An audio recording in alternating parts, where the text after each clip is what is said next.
back to the Triple Threat Podcast, and today we are going to do our NBA award predictions. But before we get into that, we have some breaking news that happened last night. And look at us, we're actually breaking news this time instead of being like a week late. So go us. But Rudy Gobert, 5 years, $203 million. What are your initial impressions on this gargantuan contract? So this is the third largest contract in NBA history, and it's going to Rudy Gobert. I think just looking at that by itself kind of tells you my impression on it. I'm not loving it, and it shows me that this team is not ready to move on from this older core that has not really worked for Donovan Mitchell or worked in the playoffs.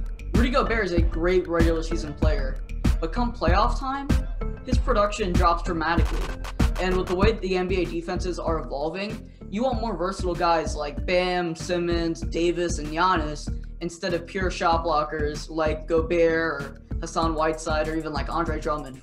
With this deal, this team is becoming stuck more and more in no man's land, and that's the last place you want to be, especially in the West. I think this contract is just ludicrous. Just because you can get paid a certain amount doesn't mean you deserve it. Just because Carson Wentz was able to be paid $33 million doesn't mean he should have been paid $33 million. Same with Jared Goff. Same with a lot of these guys. Just because it's available doesn't mean you were worth it. I think that's something a front office has to realize, is that it's not about maintaining guys. It's about maintaining flexibility and maintaining future balance for this organization. Rudy Gobert should not be getting this much money. And the thing is, you could argue that he's the third best player on this team.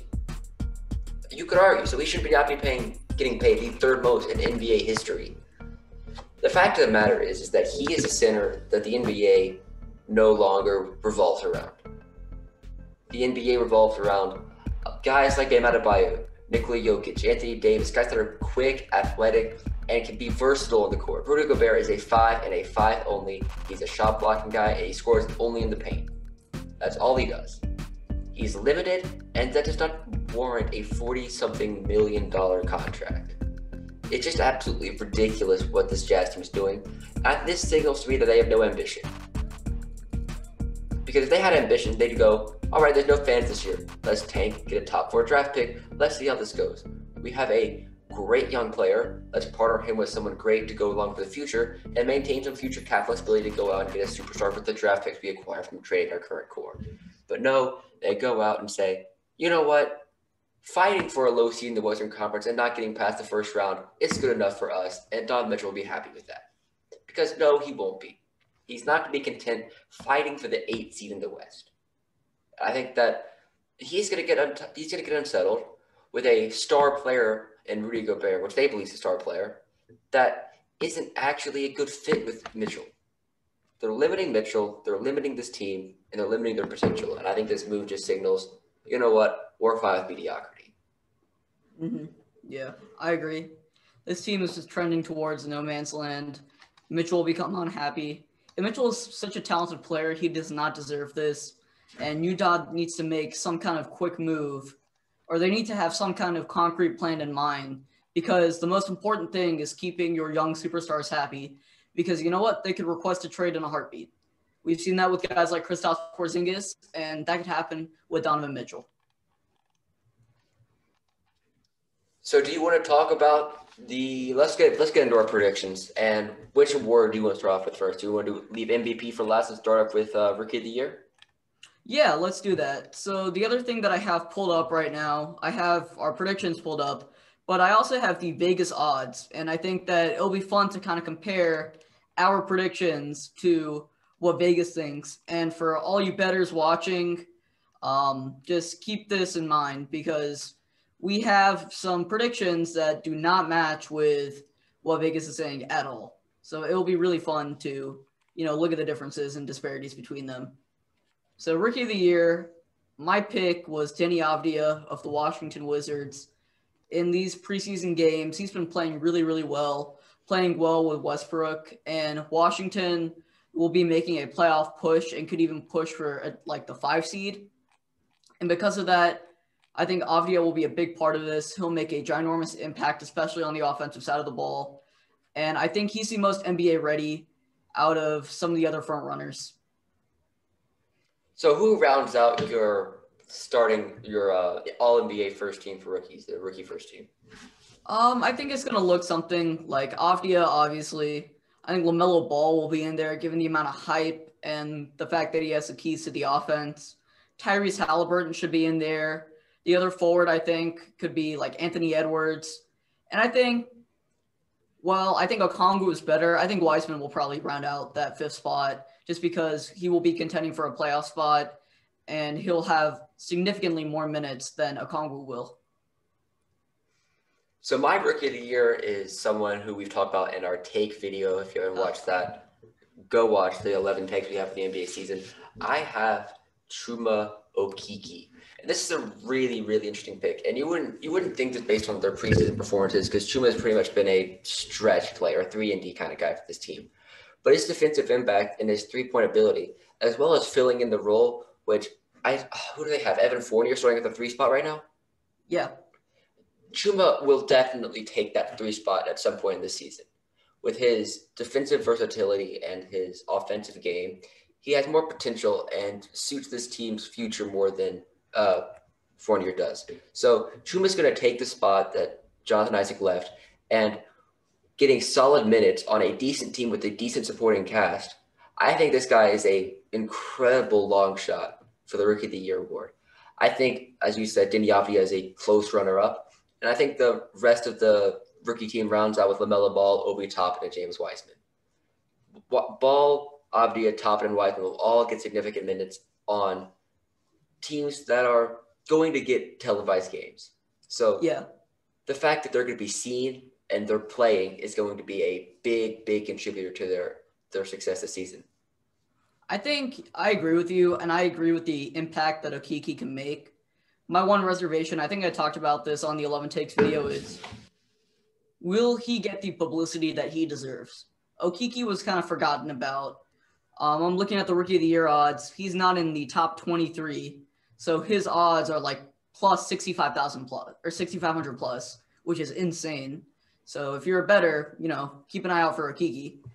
And then Orlando is such like a forgettable team. They're kind of like almost a dead team in terms of publicity. Besides a dunk contest with Aaron Gordon, they really don't have anything else going for them publicity-wise, given their market and the way they play and the fact that they're not a rebuilding team or not a contending team. Will Okeke get the attention that he deserves? I think it's a difficult question to answer. Obviously, I'm not the one deciding the award, and it's the media does. And a lot of the times, last year we saw that it does go to the more deserving player. Zion was the better rookie, and if he was granted more minutes, but the media was willing to give him the award because it's Zion Williamson. He was so impressive, even though he had limited minutes. The media wanted to give it to him. But John Morant, who had a longer body of work, a more consistent body of work, was able to get the award because he deserved it. I think that signals to me that it's not going to be LaMelo Ball or James Wiseman or Anthony Edwards for sure. And I think that gives you hope for someone like Chuma Okeke. If he averages 15-5-5 or 16-5-5, very good stat line, will have a chance to get Rookie of the Year. Yeah, so Vegas, do you want to hear the top 5 for Rookie of the Year odds? Sounds good. So we got LaMelo Ball at plus 390, Anthony Edwards plus 480, Wiseman plus 480, Toppin plus 700, and then Killian Hayes plus 950. So I guess their first all rookie first team would be something like Ball, Hayes, Edwards, Toppin, Wiseman. And then Avdija is 6th. Which doesn't surprise me too much. I think what Vegas is looking at there is minutes. And that's probably the biggest indicator of who will win Rookie of the Year. Because look at last year, it was John Morant. John Morant, that was his team. He led a team. So he might not have been the most successful rookie. Obviously, Tyler Hero was the most successful rookie making it to the NBA Finals. Or probably you could argue that Talon Horton-Tucker was the most successful rookie winning a championship, even though he didn't play. But Tyler Hero had a more successful season than John Morant did. But John Morant was a better player and led a team. So it's about minutes and about headlining. Yeah. So moving on, let's do defensive player next. We do have some agreement here. I think that as of right now, it's almost a no-brainer who's the front runner for the award. It's Anthony Davis, who, just given how he played in the playoffs and just his whole body of work, he is an excellent, elite, generational shot blocker, along with being athletic and versatile enough to fade out to the wings. And because of that, I have him winning Defensive Player of the Year here, and I think you do as well. I do. It's hard to argue against him. He is the best shot blocker in the league. And he's no slouch when it comes to other defensive metrics. He can get steals, which is rather impressive as a big man. And his overall impact on the defensive end with his versatility and his rim protection just make him such a standout player. There's no player that can match his skill set or what he contributes to the defensive end. And I think that when you're looking at someone like Anthony Davis, sure, he's the second option on a team, but he's never won Defensive Player of the Year. He's gone to block championship he's led the NBA in blocks 3 times, but he's never won the award. And when you look at guys like Gobert, sure, I mean, Gobert put some pretty incredible defensive numbers, but Anthony Davis on a much more legit team, as a much more legit player, I think his generational talent will finally get him his much warranted Defensive Player of the Year award. Yeah, I agree. I know Defensive Player of the Year is a regular season award, but I just rave about Anthony Davis as a whole player. I've loved him since he came out of Kentucky, even though I was in like 3rd grade at the time. I don't think anyone was questioning Anthony Davis coming out. Yeah, he was a beast. Like, how could some like crusty 5'11" dude with like goggles become an absolute mammoth in the NBA?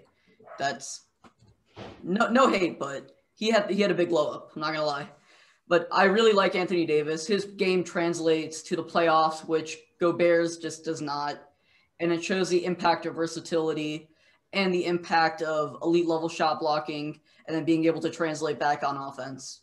So the runner-up is a player who is quite well known, but really until last year, we didn't know how good of a defender he was. And before we get into Ben Simmons, I just want to talk about how ridiculous this is. 7 defensive rebounds a game, 1.5 steals, and 2.3 blocks. That wasn't a down year. At his peak, he's blocks 2.9 blocks and has 1.6 steals. As a big man and only getting 2.5 personal fouls a game, those are gaudy numbers. Averaging those rebounds, those stats, I mean, I don't know how he hasn't won this award yet. 2.4 blocks, 1.4 steals on his career. That is something crazy. He's 26. You forget how young he is too. Mm-hmm. He's entering the prime of his career, and you're entering the prime of your career with LeBron James. I think we're going to see some special numbers out of this guy, and maybe an MVP, because he's put up the stats and he's impacted his team on the defensive end for a number of years to be able to warrant that award. 80 and Zion. Yeah. 80 and Zion would have been fun, but can't complain too much. Yeah. Well, you got Ingram now. Ingram is great, but I mean, Anthony Davis is better. Yeah. So, Ben Simmons, he's my runner-up. He's your runner-up, too. He led the league in steals, but he's so quick. He's so big. Once again, we're preaching versatility here, and he is the epitome of that. He is big, athletic, he's strong, he's laterally mobile, and because of that, he can guard multiple positions from the 1 through the 5, and his defensive impact caused many transition and full court offensive plays that he was able to run and get points on the other end for. So I think Ben Simmons is an excellent defender. And now that he actually has an established reputation as a good defensive player, which is something that, factors into Defensive Player of the Year. That's why Gobert won the award so many times, because of that whole reputation as an elite defender. I think he'll finally start to rise through the ranks and actually get some votes in for the Defensive Player of the Year award. And it's been a while since we last saw a point guard win the award, but the thing is that Ben Simmons may not be playing the point guard position this season. He may be playing the 4. And I think that if he plays the 4, that gives him a much better shot of winning the award with his perimeter versatility on the defensive end and his ability to be a solid rim protector at his height. I think that his overall versatility and his agility and his defensive prowess and intelligence is really going to shine here. And on a team that's built around him and really highlighting him as a player, I think we'll really see Ben Simmons emerge as a legit contender for this award. I think I predicted him to win it all 2 or 3 years ago, but he wasn't even close then. I think this time he has the actual chance. And our only disagreement here is our runners-up. I have Marcus Smart. His defensive ability is unmatched at the 2 position from anyone in the league. You could argue Drew Holiday, but he's more of a 1 anyways. And then we both agree on Giannis Antetokounmpo being our 4th guy. Yeah, I have Bam Adebayo instead of Marcus Smart, but I'm not going to question the ability of Marcus Smart. Ben Taylor of Thinking Basketball made a whole video on how Marcus Smart is the best defensive guard in the NBA. Well, you might think Holiday in his prime or Holiday at his best. There is still a very strong argument for this. He can jump passing lanes. He's aggressive. He's scrappy. And for someone of his position and of his stature, he's the heartbeat of a Boston team that ranked 2nd in defensive efficiency and is ranked among the top 5 for like the last 3 to 4 years. So he is an elite defensive player, an elite defensive guard, one of the best defensive guards we've seen in a while. And I think he'll definitely be in the all-defensive first team. But for me, Adebayo was my other runner-up besides Giannis, who we know is an excellent defender and is the best defender on the best defensive team in the league. Well, that might be questioned now. What do you mean? Well, Drew Holiday's on the team now, so it might be a little bit more of a debate now. Okay, it might be more of a debate, but these last couple of years, he's been the best defender on the best defensive team. And Milwaukee's going to remain at least within the top 3 in defensive team metrics. And they will be one of the best defensive teams in the league. I think you can agree on that. But there's no doubt, seeing what Bam can do, his shot blocking, his versatility, his playmaking wins games. That wins playoff games. And once again, I sound like a broken record. I said this in the Takes episode, Eastern and Western Conference predictions episodes. It's this kind of versatility that the NBA is trending towards, that the NBA is gravitating towards. And I think Adebayo is at the forefront of that. And he's, starting a movement of versatile defenders that can do everything. Now, moving on to one of my favorite awards this year, one of the hardest ones to predict, but it always goes to a player that is a little bit unsung, and very much unsung. Like the last couple of years, the winners have been, last year was Montrezl Harrell, usually it's Lou Will's award. We've seen guys like J.R. Smith, Jamal Crawford, Eric Gordon win the award. It's 6th man of the year. And at this point in the season, it's a little bit hard to tell which team's rotation is going to include what starting 5. But we're getting a little bit of a sense of who's going to be coming off the bench. And my winner is going to be J.J. Redick. I think on a team that makes the playoffs, it's pretty imperative that the winner goes to a team in the playoffs. It has to be a contending player. It has to be someone who puts up 15, 16-plus points a game. J.J. Redick easily can do that. He's someone that can average 19 points a game. And with his shooting ability, he's going to be playing late minutes. And with a couple of game winners on 30-something national televised games a year, he can really catapult himself up the conversation. His fit with Zion Williamson is going to be really highlighted and accentuated with the amount of games that they're put on TV. Like, this team is no longer the small market team. And New Orleans might be a small market, but Zion has made this team a big market team. And the fact that JJ's going to be seen almost every night playing incredible basketball and making ridiculous threes, I think his team success, along with his nationally televised role, will be enough for him to win the award. And I think that although there's a lot of good players, he has solidified himself as one of the best shooters in the league. He's most likely coming off the bench, and he will be playing starter-like minutes for this team. So I think this is a very easy prediction for J.J. Redick. Yeah, I don't doubt J.J. Redick's ability. He is an excellent player. The way he can contort his upper body to make some of the craziest three-point shots I've seen is unparalleled. I also have a player from my team, and that's Danilo Gallinari. We're going to be running with Hunter at the small forward position, Collins at the power forward to start off the season, at least before someone gets traded, which is inevitable at this point. And I think Gallinari will be coming off the bench. He can play the 3 or the 4, and you know exactly what you're getting out of him. You're getting 18 to 20 points, 18 to 20 efficient points for that matter. He can pair well with Trae Young.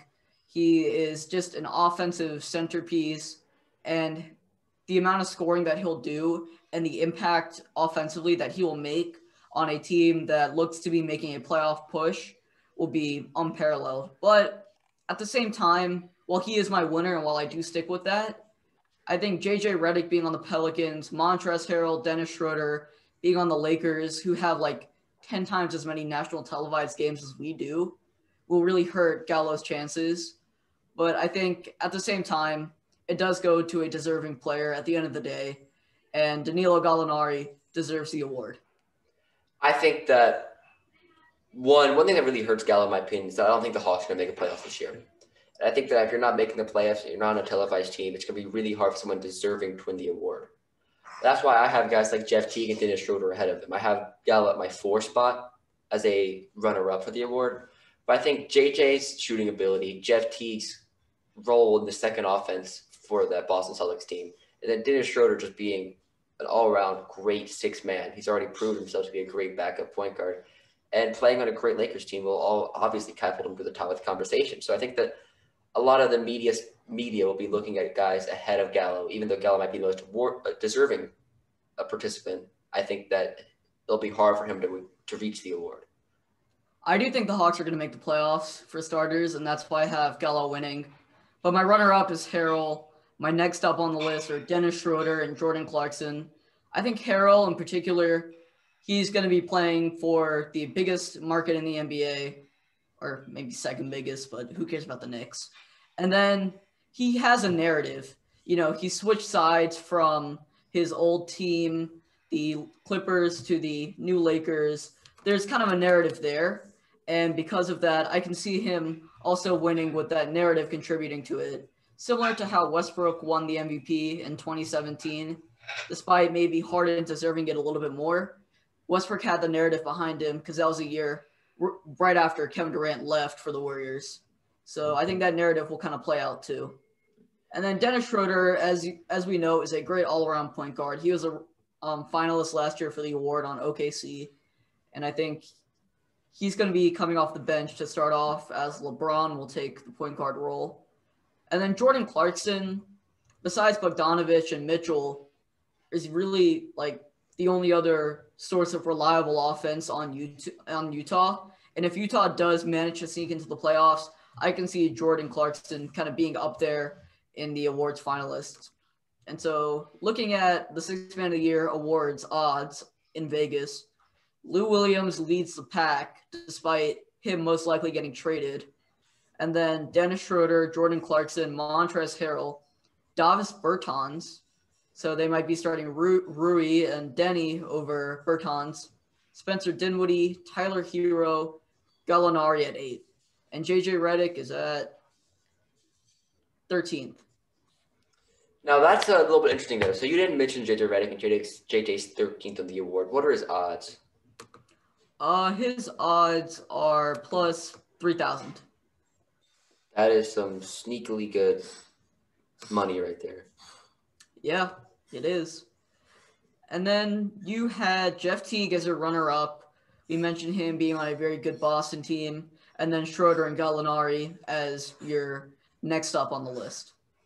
Now let's move on to one of the least flashy awards. It's Coach of the Year. Now, who is your Coach of the Year this season?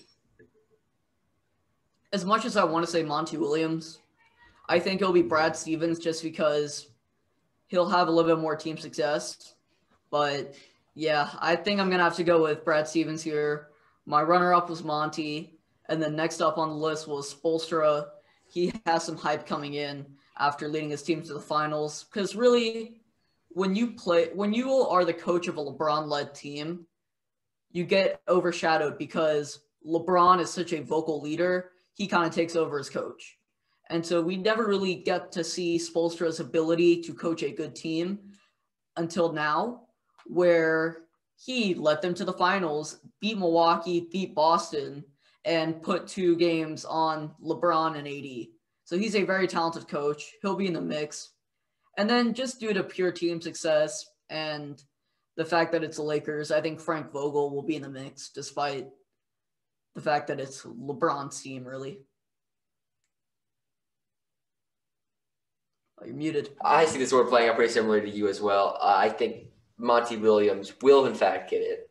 I think that with the media attention that he's getting for his job last season and with the Suns, I think, performing admirably, I think he'll be able to reach himself into that conversation. I think one problem, though, is that expectations for this team are so high that if he falls a little bit short, maybe gets like the 7th seed, his achievements won't be recognized as much as they should be. So I think that as a top coach in the league with a great team and performing way over expectation, well, not over expectation, but way over where they should be, I think this Monty Williams-led team will finally get him some much-needed recognition. And I think that's being shown in the odds. I think he's the second favorite for the award, right? For Vegas? I think so. He is not. I'll get to Vegas later because this is a very laughable, award. This is a very laughable odds column here. But do elaborate on Billy Donovan, Doc, and Stan Van Gundy before I get to this hilarious chart that I'm looking at. Now, I mentioned Billy Donovan up here purely because I think the pure difference that this team is going to go through, the pure transition this Bulls team is going to undergo this season is going to be so stark and so drastic that people will attribute it to his great coaching. Because what he did last season probably deserved Coach of the Year. What Billy Donovan did last season definitely deserved to be Coach of the Year for Nick Nurse because Billy Donovan led a team that was expected to miss the playoffs to a 5 seed. I think that job really deserved to win Coach of the Year last season, but I think he's not going to get the respect he deserves because usually the Coach of the Year award goes to someone with the best regular season record. If you look at the past couple of years, Pop 62-20, Budenholzer 60-22, Steve Kerr 73-9, D'Antoni 55-27, Dwayne Casey 59-23, Budenholzer 60-22. Usually goes to a top 3 seed, and if I don't see the Bulls being a top 3 seed, I think it's going to be hard for him to win the award, even though he'd be much deserving if he were to lead the Bulls to the 5 seed or 6 seed. I think that Doc Rivers leading the Sixers team with identity and purpose, I think the same can be said for Stan Van Gundy, but transitioning a dysfunctional team with bad leadership into an identity-centric team gives these two guys some really, really, really good potential to win Coach of the Year here. So Doc Rivers is already a top 5 coach in this league. Stan Van Gundy would not say that. He is a solid coach. But I think the transition the Pelican team's going to do and the media attention they're going to get is going to propel Stan. Then I also want to mention Steve Kerr bringing back this Warriors team. If Steph Curry is healthy, this team is going to be very, very good. So those are my 5 favorites for the award. And I don't think Vegas is going to agree with me at all. So you have Steve Kerr as a favorite? I know Vegas does, but I have no idea why. Vegas has Steve Kerr. Dead last. Tied for dead last, Steve Kerr and Greg Popovich. Arguably the two top 3 to 5 coaches in this league are dead last. The greatest coach in NBA history, Greg Popovich, is currently dead last at this award at plus 5,000. And then Luke Walton has greater odds than him. Nick Nurse, the reigning coach of the year and a very elite coach, is also towards the bottom, plus 3,300. Billy Donovan is in the bottom half at plus 2,500. Doc Rivers has the same odds as Stan Van Gundy at plus 1,600. That's kind of where the top 10 starts. Monty is plus 1,400. He's like 7th. Frank Vogel is plus 1,200. Stevens is plus 1,200. Spoelstra is plus 1,200. And then leading the whole pack is Steve Nash. So I do not agree with this list at all, but I think Coach of the Year is one of the awards where a lot of different places have different odds for it. I've seen Monty as high as 2 in some odds. So I think this is going to be somewhere where you can find value no matter who you think should be Coach of the Year because someone's going to have a different perception than you. Unless you like Steve Nash that much, I don't think there's going to be anywhere you can find good value for him because his value has been extremely inflated. And I think if he wins Coach of the Year, someone in Mark D'Antoni is going to be very, very disappointed because he's the guy behind the scenes making everything happen. It would be like Doug Pearson winning Coach of the Year when they had Frank Reich on the staff. Not the good coach, was being given credit for that team's success. So Dan Quinn when we had Kyle Shanahan. exactly. So this award is a little bit more fun. This is our last award that we will do before the MVP, and it's Most Improved Player. And for our winner and runner-up, we have the same two players, just in a different order. I have my winner as Christian Wood. He is just an excellent player. We love him. And he's going to benefit tremendously from Houston and the spacing that he brings and the rebounding that he brings. And then also, he will be more in the spotlight. There's already a lot of hype buzzing from him from Detroit, and there are already high expectations and kind of almost like a cult following of him. That's really exciting. And then Michael Porter Jr., now that Grant and Plumlee are out, he's going to have a lot of minutes opened up for him. We know exactly what he's capable of. We saw the potential in high school, even in college, and we thought that it was highway robbery when the Nuggets took him at 14. Like, the Knicks got Kevin Knox, and the Nuggets got Michael Porter Jr., and look at where the two teams are now. They took Knox at 7, dude, not 14. that was foul. But Michael Porter is a great scoring threat. We saw some glimpses of what he can do in the bubble and late last season, and I think that he'll be a favorite as well. I think for me, it was hard to give Christian Wood the awards because I already see him as a great player. And I think that another problem is that MPJ is going to have a Brandon Ingram type improvement this season because Jeremy Grant's gone. He's getting his minutes. He will be a top player in a top team in the conference. I mean, that might be a little bit of a problem for him because, a lot of the most improved players like last year, Brandon Ingram was not a great team. So he was able to showcase his talents more as the focal point of the Siakam? team.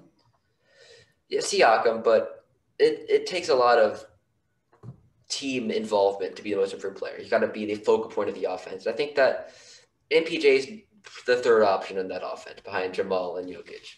But a third option that's probably most teams' first option in MPJ. I think MPJ is going to have a great development this season with minutes and a role that he's going to thrive in. I think that it's really going to be hard to put anyone over MPJ. And I think the odds will probably reflect that too. But before we get into that, let's talk about runners-up. I have Kobe White and Ben Simmons. Ben Simmons is one that you might be surprised because, Ben Simmons is already an all-star. How are you going to get most improved player? But the development that he's going to go through this season with shooters and with Doc Rivers, I think if he wins Defensive Player of the Year, he's going to win most improved player because he is going to take a big step up. And I think that 20-plus points per game? I think he can easily do 20-plus points. If he has 20-plus points Defensive Player of the Year, it'll be hard for anyone to match that. Yeah. And then Kobe White showed immense potential at the end of last season. He was putting up 20-something a game, really took a spot once he was getting his minutes. And with Billy Donovan in charge and Zach LaVine, I think that Kobe White can really take a big step in his development. And I wouldn't be surprised to see any of these four win it. If anyone besides these four win it, I'd be quite surprised because I think these four are the clear favorites in my eyes. So the next up that I have are completely different.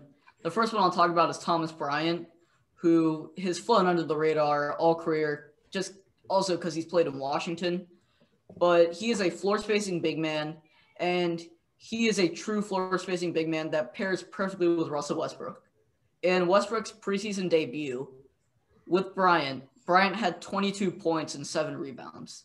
I don't think that Bryant is a 22.7 rebound type guy in the regular season, but that just shows how much of his production will benefit from Russell Westbrook. He's the perfect guy that Russell Westbrook can kick out to, that can cut in and get an easy dunk, or that can play off the pick and roll or pick and fade. And I think Westbrook will have a lot of fun with Bryant, and Bryant's individual numbers will pad a little bit, causing a statistical improvement and, getting in the mix. And the other guy that I have is Lonnie Walker. I think if the Spurs do move on from DeRozan, which could happen either before or at the deadline, Walker will play that 2 to 3 type role. He is an elite scorer. He is a freak athlete. He is a solid playmaker given his stature and the position that he plays. And he's long enough to be a serviceable defender. So with his all-around game, I think that Walker could improve tremendously. Now, we move on to the big deal, the big dance, the final showdown. It's the MVP, the one everyone talks about, the only one people really care about when you talk about legacy.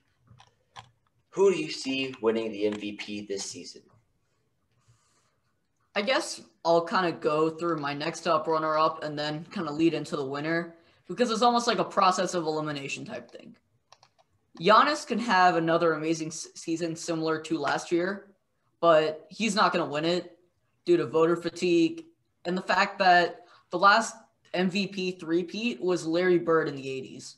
Kobe, LeBron, MJ, Shaq, all these legends that have, played since Larry Bird have not won 3 straight MVPs. And I don't think Giannis is the one Giannis is not the one to start that trend again. Jason Tatum will be there.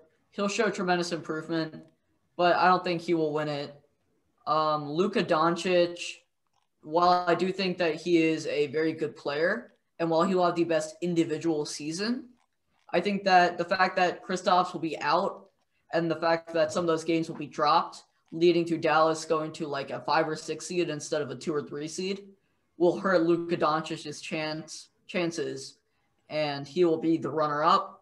And that leaves the winner as the best player on the best team in the league, LeBron James. He's riding high, and even with the load management, we saw Giannis take 10 games off last year and the year before. We saw Harden have 10 games off the year before that. Those were the last 3 MVPs. So I think that even with the load management, LeBron, who has been the best player in the world for the last 10, 11 years, will get his first MVP since 2013.